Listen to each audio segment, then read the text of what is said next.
Qué bueno que, ¿verdad? Hoy siempre está comprometido con la palabra del Señor y vamos a tener su mano acá para orar por el mensaje de esta mañana. Señor, te damos gracias por el día de hoy. Presentamos, Señor, este tiempo. Delegamos, Señor, la bendición, la pastoral de esta iglesia, de este mensaje. Que yo pueda también recibir como oveja tuya, Señor, y que podamos, Dios mío, todos salir de aquí alimentados por la palabra necesaria. Utilízalo, Señor, para guiarnos, para confrontarnos, para alientarnos, Señor. Y te pido, Padre, que tú dirijas su voz, sus labios, su corazón, para hablar conforme a tu palabra, Señor. En el nombre de Jesús. Amén. Gracias, Señor. Siempre es una bendición hablar de la palabra. Y algo, en este paréntesis, quiero compartir algo que había preparado. Y tiene que ver con una realidad que es difícil, que es dolorosa. Y es que hay gente que ha venido a esa congregación, usted recuerde, que ya no está aquí, ¿verdad? Algunos no están aquí porque están en Estados Unidos, como estaba José, pero hay otros que sabemos que no están en ninguna congregación, ¿verdad? Y eso es duro, pero pasa en todas las congregaciones. Y yo creo que para explicar eso han surgido diferentes doctrinas dentro del mismo evangelio, porque hay un pasaje bien conocido en Romanos 8:39 que dice, él dice: ¿quién nos separará del amor del Señor? Y dice: ni lo alto, ni lo profundo, ni la vida, ni la muerte, dice, ni ángeles, nada nos podrá separar del amor del Señor. Y dice: pero ¿y por qué entonces hay gente que se ha apartado? Y yo lo que veo es que en esa lista falta algo. ¿Qué es lo único que no está en esa lista? Oh, tremendo. Uno mismo. O sea que el Señor es un cerco alrededor de nosotros. Cualquiera que venga a querer sacarnos de ahí a la fuerza, aún el mismo enemigo, el Señor está ahí. Pero el Señor no nos obliga a amarlo, ¿sí o no? Eso es una cosa filosófica o teológica, ¿no? Hay una película que no la estoy recomendando, pero se llama Bruce Almighty, es cómica. ¿Alguien la vio? No está vieja, porque yo me paso viendo películas viejas. Jim Carrey, Bruce Almighty, y entonces es una película blasfema, porque es como si Dios le dejó a este muchacho todo su poder por un tiempo, para que él le hiciera las vacaciones a Dios. Y ya sabe, él se lució haciendo cosas y cosas, hasta la luna la cambió y creó inundaciones. Pero él tenía una esposa y en un momento se peleó y en un momento él le dice: ámame, a la esposa. Y eso no tenía efecto y Dios le dice: no, ni aún yo puedo hacer eso. ¿verdad? Y hay personas que no les gusta esa realidad y dicen: no, Dios es Dios y por lo tanto si Él quiere que alguien lo ame, lo va a amar. Y hay personas que tienen esa posición. ¿ya? Yo la respeto, pero yo creo que Dios no es así. Cuando yo leo la palabra, yo veo un Dios que quiere que lo amemos por nosotros mismos. O sea, que no somos marionetas del Señor. Por lo tanto, nada me podrá separar del amor de Dios, excepto yo mismo, que yo le dé la espalda al Señor.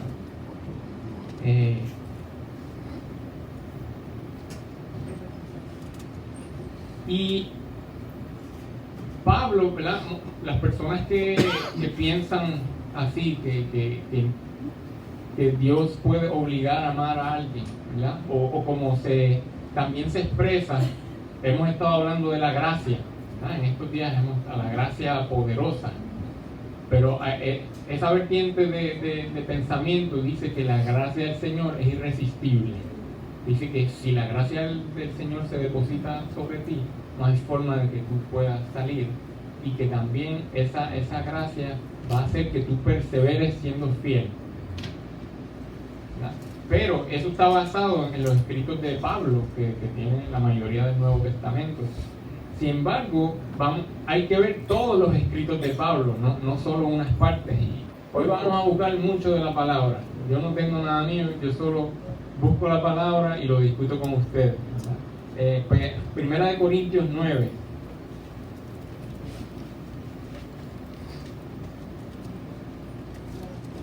Y mantenga su Biblia cerca, porque vamos a buscar muchos pasajes. Pero lo traté de hacer para que sean en orden.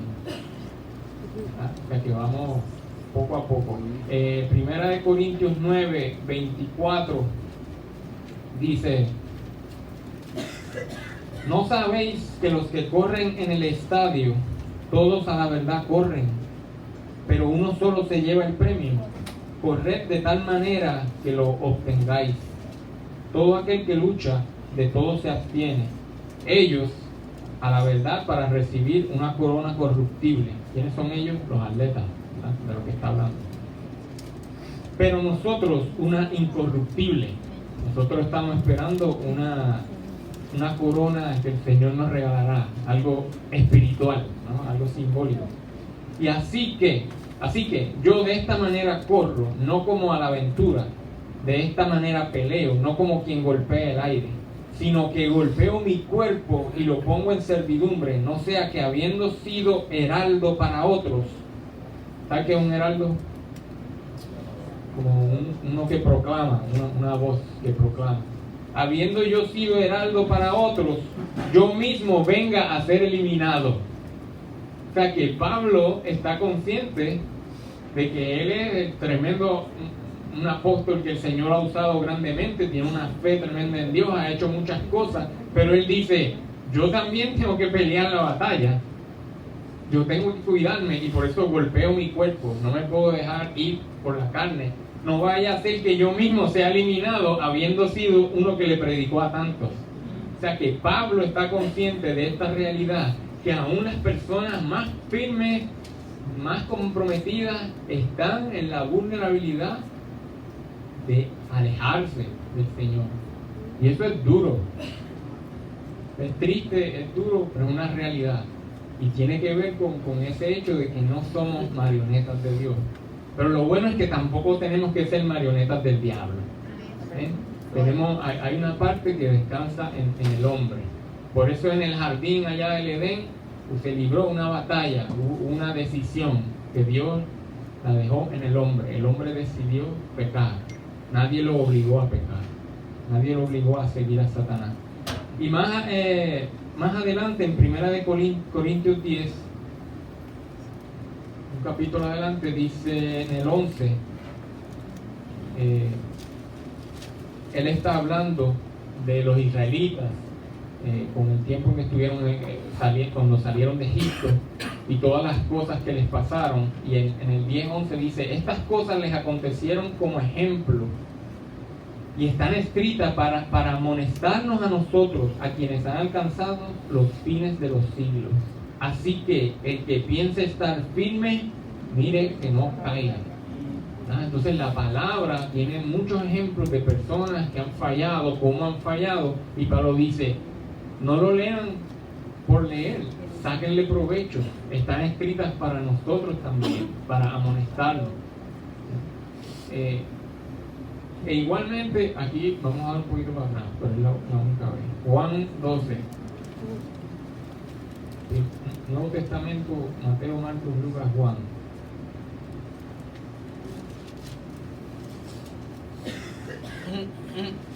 Le estoy dando palabras que sustente lo que le dije, ¿verdad? Porque eso es lo importante, que usted oye una doctrina, pues no la crea por creerla, no, dame varios versículos que me sustenten eso de que yo me puedo apartar del Señor, de que hay una decisión que es mía, de que no es todo Dios como marioneta transformándome, ¿no? Entonces Jesús mismo en Juan 12:42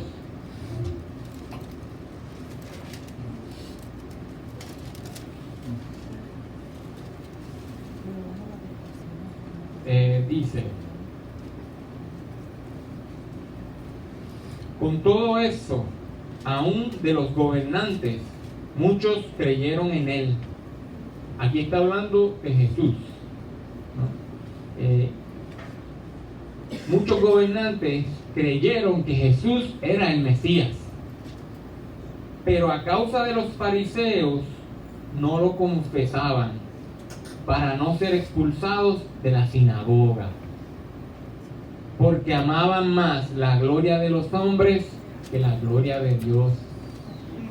O sea que Jesús vino con un mensaje transformador. Los judíos esperaban un libertador físico que los librara del poder de los romanos. Jesús vino con un reino espiritual. A los fariseos eso no les gustó, no lo aceptaron, terminaron crucificándolo. Pero aquí dice que muchos creyeron en él, pero dice que amaron más la gloria de los hombres que la de Dios.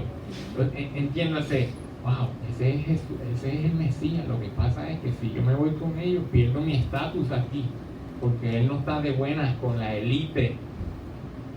Pero lo importante es que dice la palabra creyeron, y si creyeron significa que la palabra le llegó al corazón, pero amaron más el mundo. Y eso es lo que dice la palabra del sembrador. La semilla cae en diferentes lugares y cae a veces en piedra y germina. Eso significa que la palabra hizo su labor, germinó, pero entonces los placeres, los afanes, dice que la ahogan.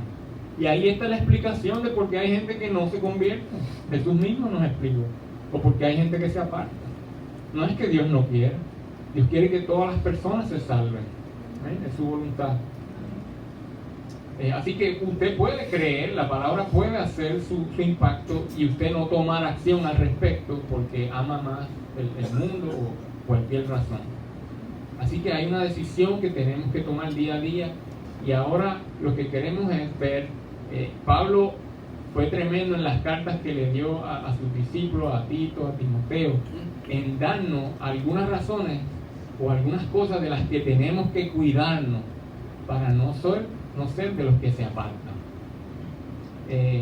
Así que vamos ahora a 2 de Corintios 11. Volvemos hacia el frente.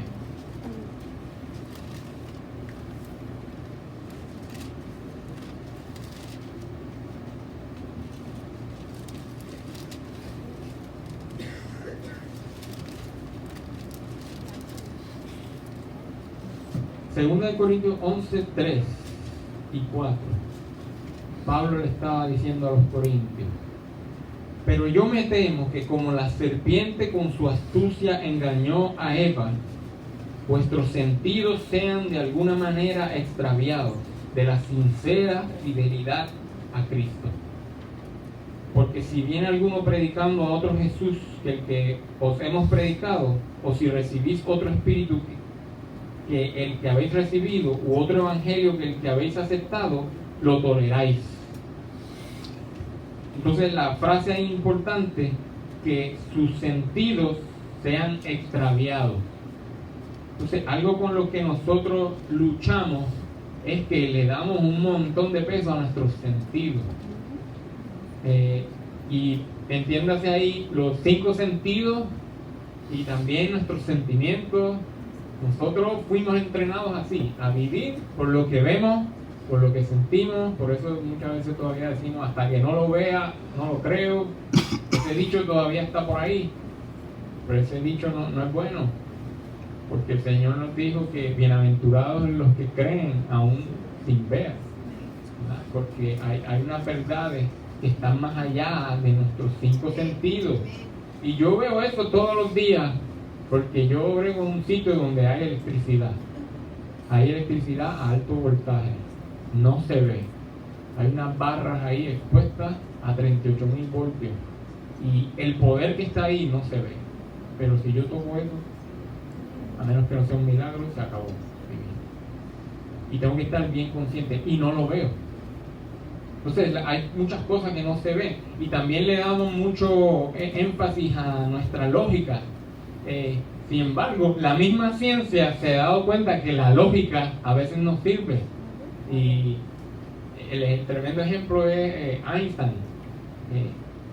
Hasta que vino Einstein con sus propuestas, se creía que el tiempo era algo absoluto. O sea, que si yo miro el reloj aquí, 1 segundo, 2 segundos, 3 segundos, eso es absoluto en todas partes. Y eso es lo que decía la ciencia, porque eso es lo que nos dice la lógica. Y ese señor, yo digo que influenciado por Dios, porque de él viene todo el conocimiento. Él dijo, no, el tiempo no corre igual en todos lados. Depende a la velocidad que tú vayas. ¿Qué? Sí, o sea que si usted va a muchas millas por hora, qué sé yo, 1000 millas por hora, el tiempo para usted transcurre más lento. Y por eso es que vienen todas estas teorías, todas estas películas de la gente que viaja al espacio y se queda más joven cuando regresa. Pues sabe que eso lo han probado. La ciencia ha probado que eso es así.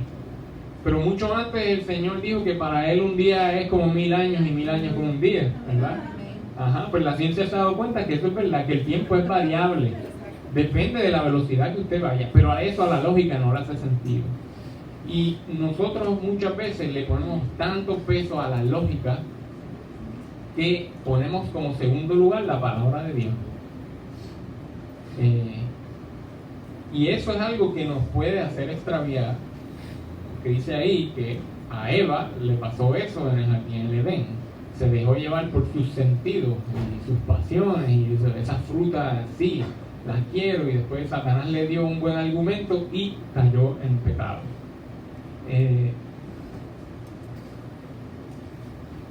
Vamos hacia adelante en Timoteo, primera de Timoteo, un poquitito adelante nada más.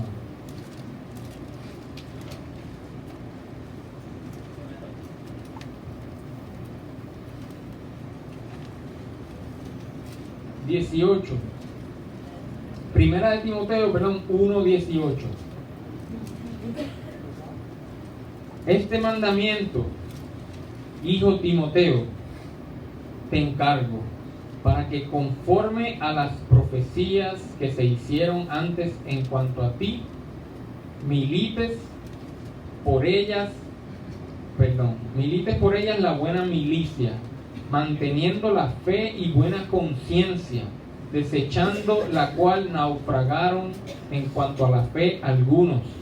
Aquí vemos un ejemplo. Pablo está hablando de personas que, es una metáfora, naufragaron. ¿Qué significa naufragaron? Se fueron con los panchos. O sea, y dice, de los cuales son Himeneo y Alejandro, a quienes entregué a Satanás para que aprendan a no blasfemar. Y 2000 años después, los pobres quedaron, el nombre de ellos quedó ahí para la historia de que se apartaron. Alejandro y Himeneo se apartaron. Pero dice, ¿por qué fue que se apartaron? Porque desechando, desechando la cual, ¿qué fue lo que desecharon? La fe y la buena conciencia. Entonces, la fe es convicción. ¿Cuál es la recomendación ahí? Que nosotros tenemos que vivir por convicciones. Usted tiene que hacer en su mente un sistema de creencias, de convicciones. Yo creo esto, no porque me lo escuché, no, yo lo creo porque lo investigué y así es como pienso, es lo que creo y luego vivo por ello. Porque lo que no procede de convicción o de fe es pecado, dice Romano. Todo lo que no provee de convicción es pecado. Así que hay que vivir por esos principios y no por las pasiones. Porque ese es el problema, que nosotros luchamos con unos principios que se nos enseñan, pero el cuerpo nos pide otra cosa a veces. O la misma mente nos pide otra cosa. Y tenemos esa lucha y tenemos que siempre tener la lucha y buscar ganarla con la convicción. Vivir por convicciones. La conciencia nos da alertas, y eso el pastor predicó cuando empezó Romano, de esa conciencia que aún los impíos tienen cierta conciencia porque le enseñaron en su crianza algunos valores, muchas veces basados en la palabra, Y si eso es lo único que tú tienes, aún por eso, vive por eso. Porque esa es una convicción, es de tu conciencia. Y es importante hacerle caso. Porque si no le haces caso a las alertas de tu conciencia, se embota, se deja de ser efectiva. Es como la alarma que usted le suena en la casa y no la apaga nunca, pues ya no deja de oírla. Como cuando se daña algo, un equipo en la casa y sigue con un pito, y entonces después al cabo usted ya ni lo oye. Eso es lo que pasa si no hacemos caso a la voz de la conciencia. Sí, ya no la escucha. O Romanos dice también que Dios los entregó en sus deseos y en sus vanos razonamientos para hacer cosas que no convienen, porque ya su conciencia estaba embotada. Sé que tenemos que mantener esa buena conciencia en la fe. Estamos en 1 Timoteo 1, vamos a 1 Timoteo 3. Versículo 6 dice, una introducción.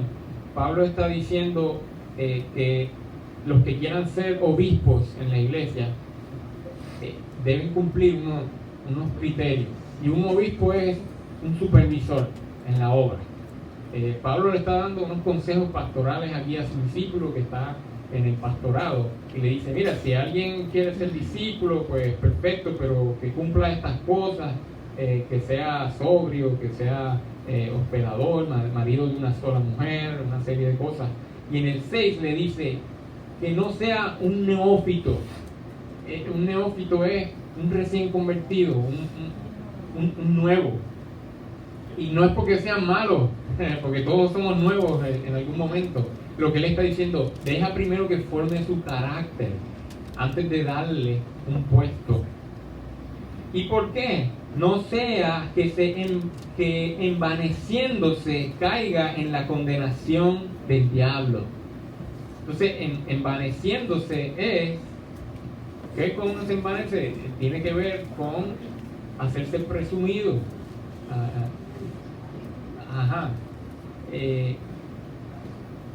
Porque cuando uno entra en los caminos del Señor, te das cuenta de que hay muchas cosas que no sabías y ahora sientes, bueno, tengo la verdad. Quizás el Señor te da unos dones espirituales, oras por una y se sana, y si tú no trabajas eso con madurez, te puedes envanecer, te pueden ir los humos a la cabeza y vas a caer en condenación. Lo interesante es que dice que esa es la condenación del diablo. Eso fue lo que le pasó a él. Satanás se envaneció con todo lo majestuoso que era por creación de Dios. Así que no podemos caer en esto de envanecernos, pensar que ya somos autosuficientes en lo espiritual porque ha alcanzado un estatus. No, tú estás ahí por la gloria de Dios. Tú eres el pámpano que está pegado a la vid. Sin la vid no eres nada, ¿no? Así que, y es interesante también que esas personas que Pablo está diciendo, hey, no pongas personas nuevas, si ameritaban ser obispos es que eran creyentes. O sea que no estamos hablando de personas que no han entregado su vida a Dios. Y ese es el punto que quiero traer. Tú puedes hacer una decisión genuina por el Señor y aún así apartarte y caer. Porque hay, como parte de la filosofía que estábamos hablando al principio, la forma en que explican a veces eso es que nunca ocurrió una conversión, ¿no? Dicen, si fulano se apartó luego de haber recibido, de haber estado en los caminos, eso es que nunca fue cristiano. Pero yo no lo creo así, porque ahí dice, estas personas eran realmente creyentes, incluso ya estaban en la lista como para ser obispos, eran cristianos, o sea, pero aún así se podían envanecer. Por eso él le dice, no los pongas como líderes muy pronto, deja que maduren, deja que crezcan.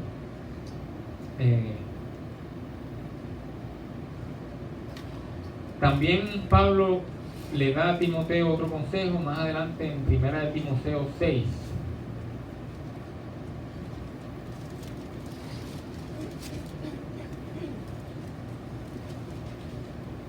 Primera de Timoteo 6:20 dice: oh Timoteo, guarda lo que se te ha encomendado, evitando las profanas pláticas sobre cosas vanas y los argumentos de la falsamente llamada ciencia, la cual profesando algunos se desviaron de la fe. La gracia sea contigo. Amén. De nuevo, gente que estaba en fe y se desviaron. ¿Por qué? Por la falsa ciencia. Y hoy día esto es uno, yo diría, de las causantes más grandes que gente se aparte, es que tenemos hoy día sin precedentes un conocimiento científico como nunca antes, ¿verdad? Como se pone a ver, la humanidad ha estado ahí por miles de años, 6.000, 7.000 años, y hace apenas 100, 200 años que nosotros podemos saber lo que son los planetas realmente y todo eso. Y todo esto ha creado una vorágine de ciencia donde hay una ciencia que pretende decir que Dios ya no existe, porque como nosotros pudimos explicarlo todo, pues ya Dios, no hay que creer en Dios. Pero esa es una falsamente llamada ciencia, porque al igual que están esos científicos, hay muchos científicos que al estudiar la ciencia de verdad, sin prejuicio, se dan cuenta de que hay un diseño increíble en todo, que las cosas no se pueden haber hecho solas. Pero si usted le hace caso a la falsa ciencia, puede desviarse. El hecho de que se pueda explicar algo no le quita la grandeza al diseño. Nosotros podemos en cierto modo explicar cómo se forma el bebé en la barriga, que empieza de una célula y hasta los niños, a uno cuando está en la escuela ya le explican cómo empieza todo ese proceso de división celular. Empieza con una célula, se divide en dos, sigue y después ya a la semana el corazón está latiendo. Todo ese proceso la ciencia lo ha explicado porque lo ha visto, tiene microscopio, pero ¿quién corre ese show? Ajá. Cada célula tiene todos los planos, todo el plano de ingeniería de hacer un humano entero. Cada célula tiene eso allá adentro guardado, un código, y eso es excelente. El que yo lo pueda explicar no significa que surge solo. Así que hay una falsa ciencia, pero también hay una ciencia verdadera que si la usamos bien, lo que sirve es al contrario, para darle gloria a Dios por lo que Él hace. Recuerde que los científicos muchas veces solo tienen piezas de rompecabezas y hacen una teoría, pero no tienen, la teoría no es ley. Y volvemos a Einstein. Hasta ese momento había muchas leyes que se daban por sentadas, y con la teoría de él, que también es una teoría, la de él no necesariamente es absoluta, se rompieron otras teorías que los científicos tenían. Así que no le dé tanto peso a la ciencia, ¿eh? Hay verdades de Dios que están por encima de eso. Nunca reemplacemos la palabra de Dios por teorías que están sujetas a revisión.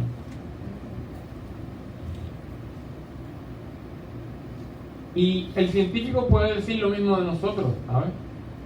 Puede decir, yo tengo mi teoría, pero lo tuyo es una teoría también, porque tú no has visto a Dios cara a cara.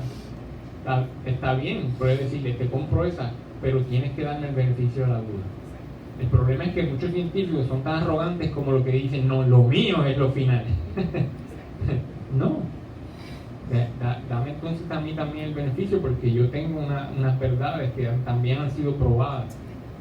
Hay unas que tengo que creer por fe, pero otras han sido probadas.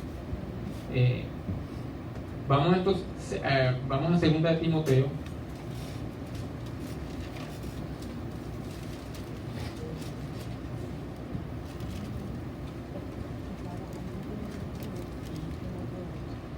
Capítulo 2, el 16.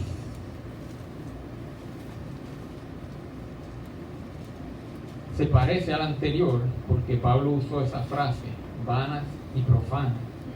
Evita profanas y vanas palabrerías, porque conducirán más y más a la impiedad, y su palabra carcomerá como gangrena, de los cuales son Himeneo y Fileto, dos más para la historia.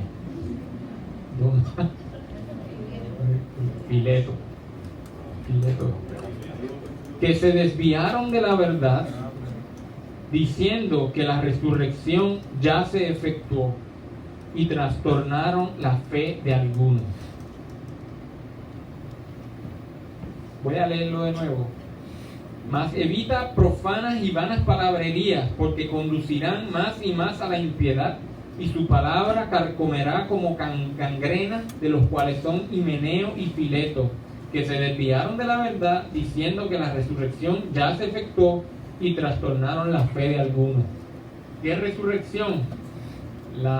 Había unas personas ahí que estaban diciendo como que ya la resurrección de los santos había ocurrido. O sea, las cosas que Jesús había profetizado que iban a ocurrir, que eso ya había ocurrido. O sea, metieron una doctrina, pero lo importante es que eran por palabrerías vanas. Entonces tenemos que tener mucho cuidado de desviarnos de la verdad por doctrinas que no son bíblicas.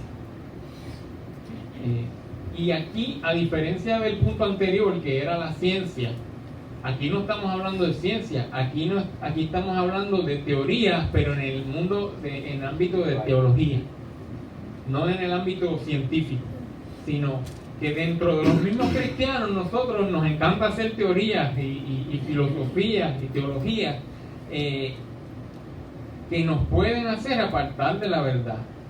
¿Sí? Pero cuando tú analizas esa palabrería, son eso mismo, palabrerías sin poco fundamento, o sea, sin fundamento. Cuando vas a la palabra no hay sustento. Sin embargo, se le da todo una importancia a eso y está basada en experiencias de otros muchas veces. ¿Y qué ejemplo tenemos nosotros de esto? Aquí en Puerto Rico vive una comunidad que conocemos que se llaman las Ermitas. Ellos tienen toda una teología de que el Espíritu Santo se mostró a una persona, que era una señora, se llamaba Mita, luego ella murió, ahora está en el Hijo. ¿Qué es todo eso? Falsas doctrinas son teorías teológicas basadas en la experiencia de alguien, muchas veces, y en versos mal tomados. Pero una persona que estudia la palabra, por eso es que es importante que usted el estudiar este libro lo haga un hábito, una costumbre, porque de tanto leerlo y leerlo ya usted va a saber lo que es correcto, y cuando vea una doctrina que se sale, dice, no, esto no va de acuerdo aquí, pero para eso hay que leerlo muchas veces, no es leerla una vez la Biblia, no, muchas veces, porque se va haciendo parte de usted, de su forma de pensar, y así puede contrarrestar cuando vengan estas filosofías. También recuerdan, en Ponce había alguien que se llama Jesucristo Hombre, de Ponce. ¿Y qué pasó con eso? Pues nada, ¿qué va a pasar si era un engañador, no? Sí. No, ese es el problema, que a veces se quedan, y muchas doctrinas así falsas han surgido de la misma manera. Y ahí Pablo nos amonesta de que esto va a pasar, puede seguir pasando, pero estas cosas están aquí para que nosotros estemos apercibidos. No tenemos que caer aquí como Fileto e Himeneo de nuevo. Hay otros que le dan mucha importancia al culto a los ángeles, cosas así. Entonces sí, la Biblia dice que hay ángeles, dice que la palabra que Él enviará a sus ángeles alrededor de mí a que me cuiden. Yo no estoy negando eso, pero en algún lugar la Biblia dice que le pida a usted a los ángeles. No. Entonces hacen una doctrina. Los ángeles son como Uber. Usted contacta a la matriz. Uber le envía el que él quiera. Usted nunca contacta al chofer directamente. ¿Está bien? Pero entonces se hace toda una doctrina de eso y le rezan al ángel tal, luego al santo tal, ¿verdad? Todo eso son doctrinas que no están basadas en la palabra. Y no significa que no estoy diciendo que el que esté practicando algo de eso ya se perdió, pero hay una línea fina, porque usted ahí, el enemigo lo puede engañar y usted puede seguir un camino de mentira que sí lo lleve a apartarse del Señor. Muchas cosas son poco a poco, sutilmente. Usted se va apartando. El enemigo lo va cogiendo como el pollo, un pollo que usted le pone un poco de purina en un camino y se aleja del corral poco a poco hasta que ya lo tiene en su lado. Vamos a 2 de Pedro 3:17. Seguimos hacia el frente, ya estamos llegando al final de la Biblia ahí. Timoteo, Hebreo, Santiago, Pedro. 2 de Pedro 2. 2 de Pedro 3:17.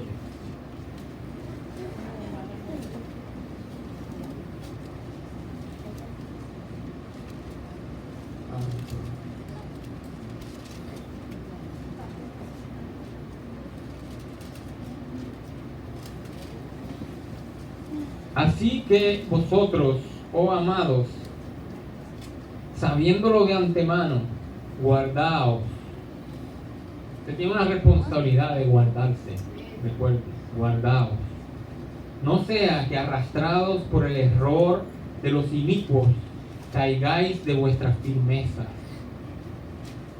Antes bien, creced en la gracia y en el conocimiento de nuestro Señor y Salvador Jesucristo.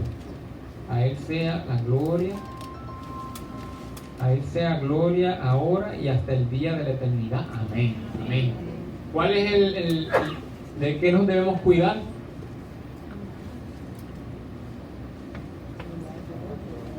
¿De qué? Arrastrados por el error de los inicuos. ¿Qué son los inicuos? ¿También? Okay.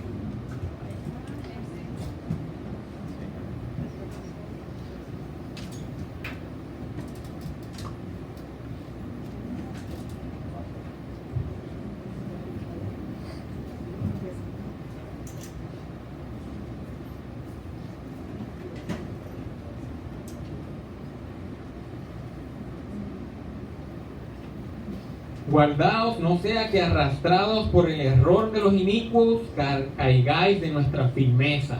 Entonces, los inicuos son personas que no le sirven al Señor, ¿verdad? Como impíos, inicuos, personas malvadas.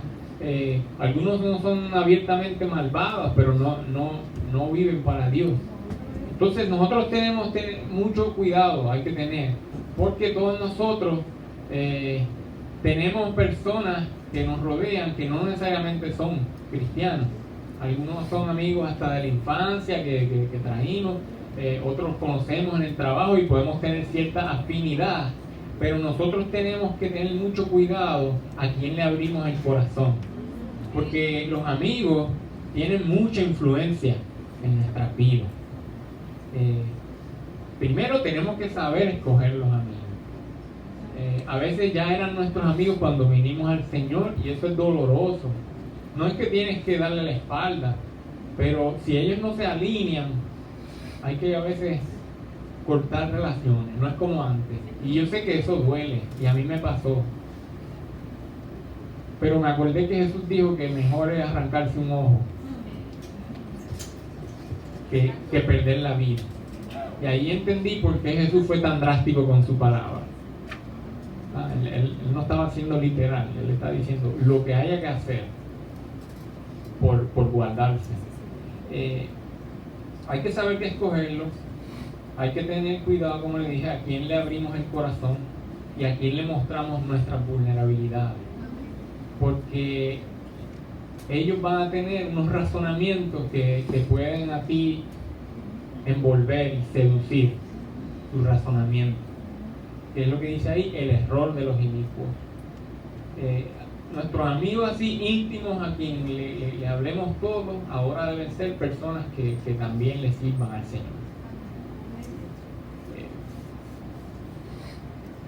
Para que no seamos arrastrados y caigamos de vuestra firmeza. Entonces, importante, arrastrado. El Señor no quiere que caiga, pero hay una responsabilidad nuestra.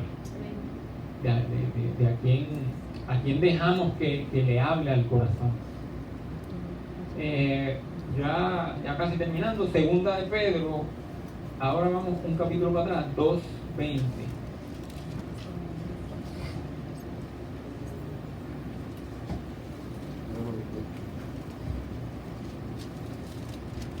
Esto también, yo creo, junto con la de la ciencia, esta es una de las razones más comunes. Segunda de Pedro 2:20 dice: ciertamente, si habiéndose ellos escapado de las contaminaciones del mundo por el conocimiento del Señor y Salvador Jesucristo. Eso es tremendo. ¿Por qué nosotros dejamos el mundo? Porque vino un conocimiento mayor del Salvador y nos dijo: esto es, ahora veo lo que estaba haciendo está mal.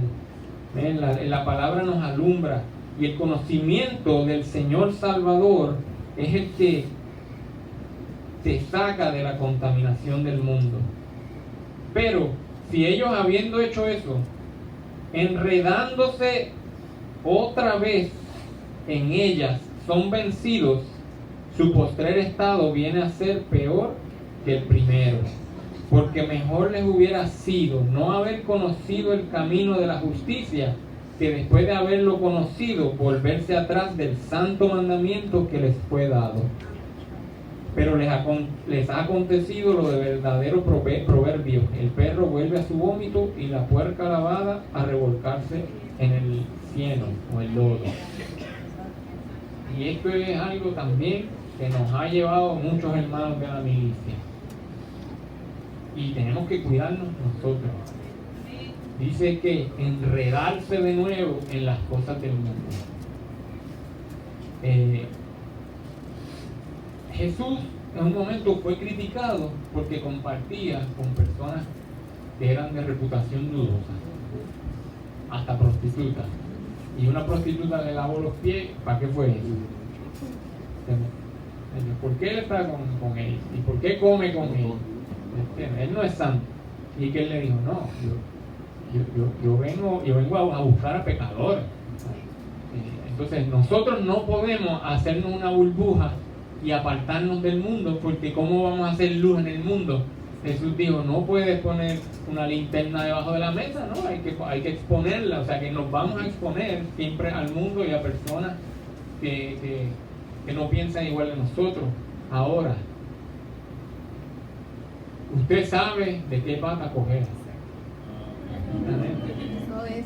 Todos sabemos cuáles son nuestras debilidades, porque son especiales en cada cual.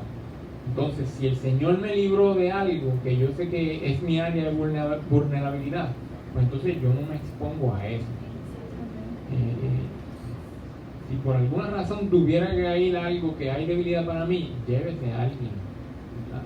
Si tuviera que evangelizar ahí por alguna razón, o tiene que hacer algo ahí, ¿entiende? Hay que estar alante del enemigo, porque el enemigo nos hace una tremenda treta y nos hace una tremenda trampa con el queso ahí y todo, y la carnada para atraparnos. Entonces no podemos volver a enredarnos en las cosas del mundo. No es lo mismo compartir con un pecador que compartir su pecado con lo que está haciendo. Hay de todo aquí. Está la bebida, está la pornografía, hay una serie de cosas. Están los chismes, que también la murmuración, todo eso. Entonces hay personas, yo puedo compartir con alguien que es chismoso, pero si empieza en la chismología me tengo que ir, ¿verdad? O en la murmuración. O sea que usted sabe cuál es el área que usted es vulnerable, y apártese, no se enrede de nuevo en las cosas del mundo, porque dice ahí que si usted cae, va a estar peor que antes. Y verdad que eso lo vemos. Personas que se apartan, dicen: pero si este ahora está peor que antes de venir a la iglesia. Ahora está hasta abajo total. ¿Por qué? Pues aquí lo dice. No, porque ya conociste. Entonces el problema es también que estas personas, que podemos ser nosotros, cuidado, estas personas a veces en su error vuelven a recapacitar y decir, wow, lo que yo dejé, la vida que yo dejé y mira dónde estoy ahora. Pero ¿qué pasa? Que tiene una vergüenza increíble y esa vergüenza muchas veces no le deja volver. Y esa vergüenza, ¿sabe quién la pone? El enemigo. Sí. Entonces es fácil verlo desde afuera, pero cuando uno está ahí es difícil. Así que tenemos que tener mucho cuidado de no enredarnos de nuevo en las cosas del mundo.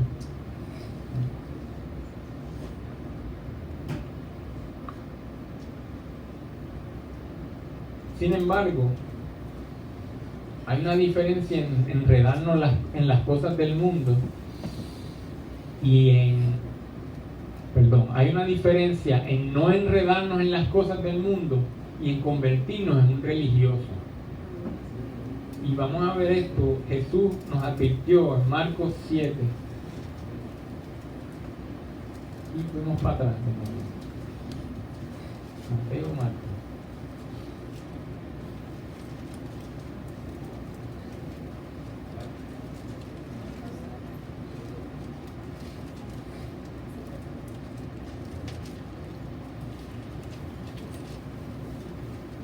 Marcos 7, el 5, dice, le preguntaron pues los fariseos y los escribas a Jesús, le preguntaron, ¿por qué tus discípulos no andan conforme a la tradición de los ancianos, sino que comen pan con las manos inmundas? Él respondiéndole les dijo, hipócritas, bien profetizó de vosotros Isaías, como está escrito, este pueblo de labios me honra, mas su corazón está lejos de mí. Pues en vano me honran, enseñando como doctrinas mandamientos de hombre. Porque dejando el mandamiento de Dios, se aferran a la tradición de los hombres. Y eso es algo que a los grupos religiosos se les hace a veces bien fácil caer. Porque en religión en general sí es el esfuerzo humano para acercarse a Dios. Pero hay una religión que es buena, como la que dice Santiago, que es atender a las viudas y a los huérfanos y mantenerse sin mancha del mundo. Es una buena religión porque es mi parte, es lo que yo puedo hacer para acercarme a Dios, ¿no? Para mostrarle mi fidelidad, es mantenerme santo, servir a otros. Pero dentro de eso, muchas veces las organizaciones se inventan todo tipo de mandamientos humanos para añadir esa carga y se convierten en fariseos, como los fariseos que vemos aquí, que estos fariseos estaban llenos de envidia por dentro. Jesús le dijo que eran como unos sepulcros blanqueados, muy bonitos por fuera, con imágenes, mármol, y adentro lo que hay es hueso podrido y gusano. Jesús le dijo eso, no fui yo. ¿Y que por qué estaban adentro así? Porque tenían envidia, había hipocresía, había mentira, había enojo, pero por fuera se encargaban de no comerse nada con las manos sucias, y para ellos esas cosas de afuera eran más importantes. O sea, ellos pensaban que por esas rituales de lavarse las manos, si no lo hacías, por eso te podías perder, por eso podías perder la salvación. Sin embargo, no bregaban con todas esas cosas en el corazón de envidia, celos, coraje, que eso sí es lo que los apartaba de Dios. Y es importante no caer en eso. Yo puedo decir que esta iglesia en eso pues es saludable, es una iglesia saludable porque no vivimos en religiosidad. Pero en otros lugares no es así, y yo he visto que eso es una causa de gente apartarse. Timoteo, voy a volver un momento a Timoteo, 1 Timoteo 4.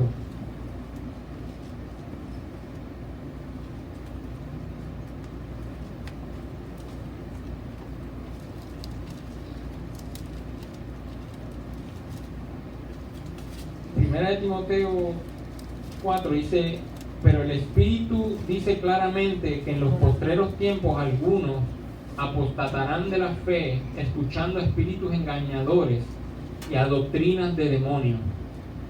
por la hipocresía de mentirosos que, teniendo cauterizada la conciencia, prohibirán casarse y mandarán abstenerse de alimentos que Dios creó para que con acción de gracia participasen de ellos los creyentes y los que han conocido la verdad.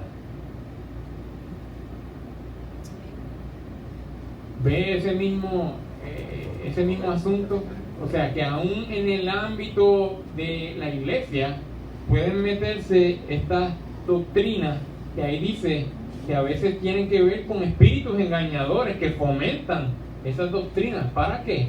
Para mantener la gente esclava, para mantenerlos hastiados, pensando que el servir al Señor es un fastidio, porque yo tengo que ver todas estas reglas, y se ve, de imagen se ve muy bien, parece santidad, ¿no? Y sabemos de lugares donde el aspecto físico es importante, lo que se puede hacer, lo que se puede pintar, lo que no.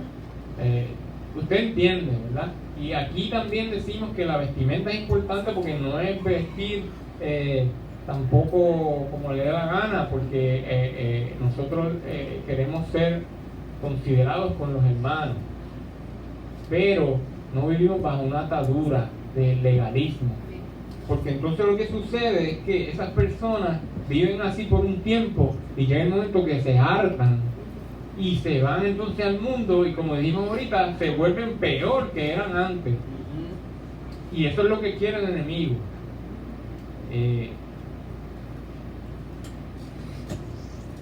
Y para darnos un principio o una guía en eso, vamos un poquito atrás a Gálatas 5.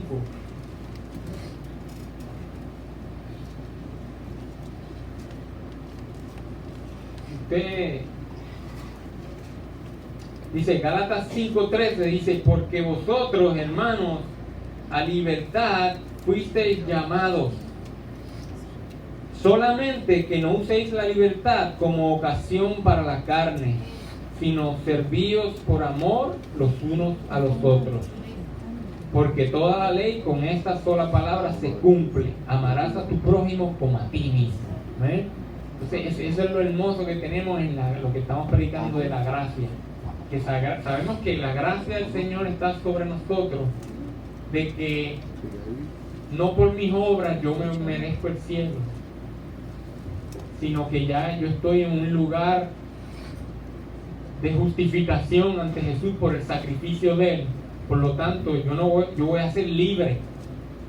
Yo voy a actuar, yo voy a estudiar la palabra de Dios para saber lo que a Él le ofende y lo que no le ofende, y voy a esforzarme por eso. Pero si fallo, sé que tengo un abogado, ¿no? Y no voy a estar añadiendo sobre lo que dice aquí otros mandamientos y otras doctrinas que se inventan los hombres para mantener control. ¿Y cuál es mi guía? El amor. Volvemos a decir, en la vestimenta, yo ya no voy a estar tan pendiente de si el color que me vestí es muy llamativo, si me puse la pantalla, qué sé yo. Ahora, yo sí voy a ser considerado en no ser tropiezo para hermanos, porque entonces ahí estoy actuando en amor. Entonces, si se me ve demasiado, si estoy muy apretado aquí, pues yo digo, contra esto le va a hacer bien a los hermanos, a alguien que esté luchando con eso. Bueno, pues ahí me abstengo un poco, pero lo hago por amor. Fíjese, sigo siendo libre, pero lo hago por amor. Así que somos llamados a libertad, pero no como una ocasión para la carne. Porque entonces si alguien me llama la atención sobre eso y yo le digo, que se chave, el del problema es él es el enfermo, ¿verdad? Porque así, pues ahí no estoy hablando, ahí no estoy andando en amor, no estoy pensando en amor.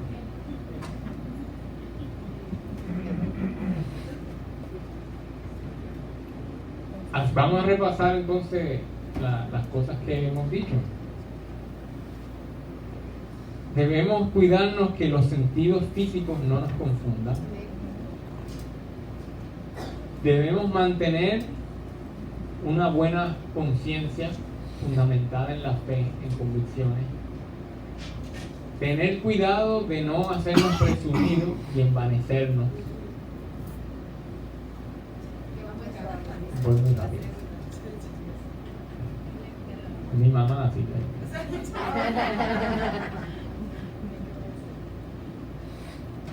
Los sentidos físicos que no nos dominen.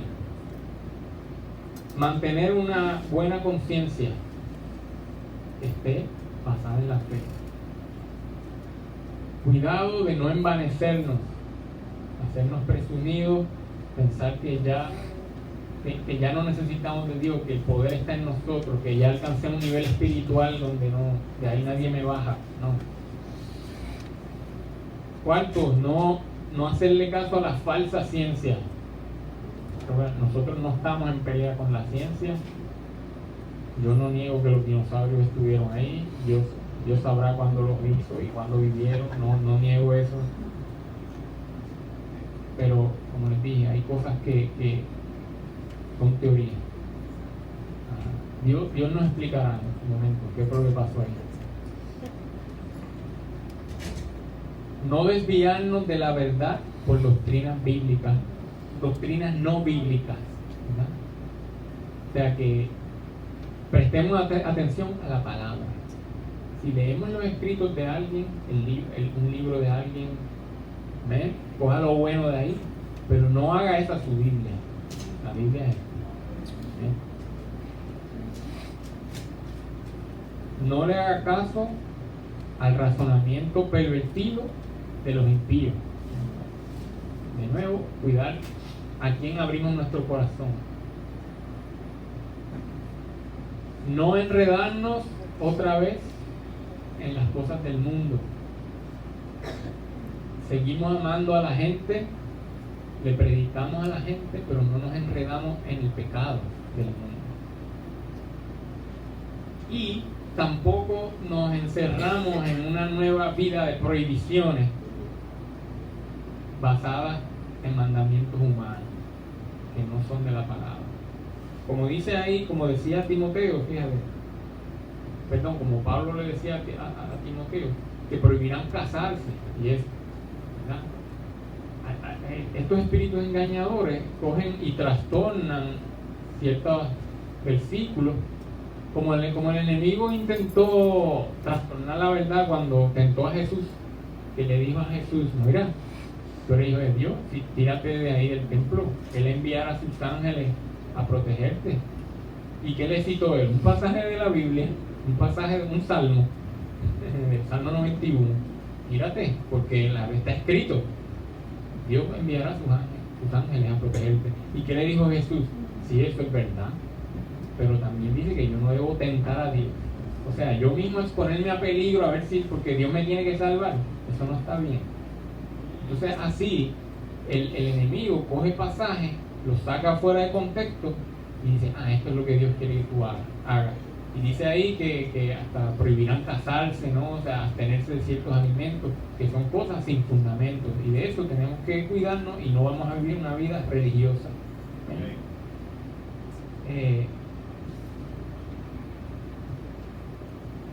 Para concluir, a veces yo también he visto una causa de apartarse, es pensar que ya Dios no está contigo.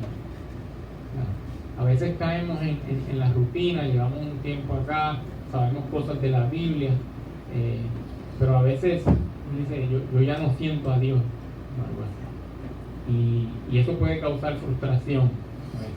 He visto personas que se apartan. Nosotros vimos hace un tiempo, hace unos meses, que yo no sé qué ha pasado con el muchacho, pero uno de los escritores y tal vez cantantes de Hillsong, que él como que se había apartado y hizo unas declaraciones, ¿no? He visto estas cosas, esto no está bien, aquí hay unas incongruencias, nadie habla de eso, ¿no? Una serie de cosas, y básicamente como que se apartó a alguien que había escrito unas canciones tan hermosas para Dios.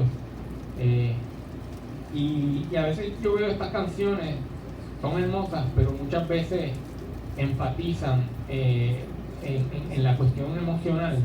Y por ejemplo se habla mucho de la presencia de Dios. Cantamos: en tu presencia Y entonces creamos una expectativa, tal vez a los demás, de que no, la presencia de Dios, eso es algo que yo voy a sentir, se me van a parar los pelos, la espina dorsal, todo,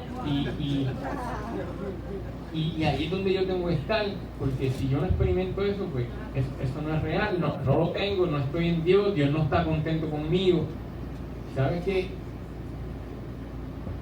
Dice en Hechos que el Señor está en todas partes, que en Él vivimos, en Él somos y nos movemos.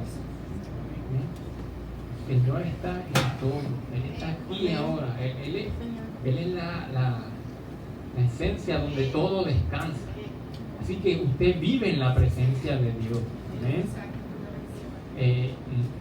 Claro, cuando yo adoro al Señor, Él se puede manifestar de una forma especial, porque nosotros también tenemos sentimientos, tenemos sentidos que no son malos. Pero eso me ha pasado viendo una película no cristiana también. Yo he llorado viendo películas no cristianas. Entonces, la parte emocional nuestra es buena y con ella también la rendimos a Dios. Y Él nos puede ministrar con la parte emocional también, no es mala. Pero eso no es necesariamente la presencia de Dios. Él está en todas partes. Usted vive en la presencia de Dios. Y no debemos sentirnos frustrados, ¿no? Cuando no sentimos lo que esperamos. No, nosotros vivimos por convicción, por su palabra. Yo he creído que Él hizo al mundo, que Él me hizo, que Él está en todas partes, que Él envió a su Hijo por mí. Yo lo acepté, yo soy su Hijo y vamos para adelante.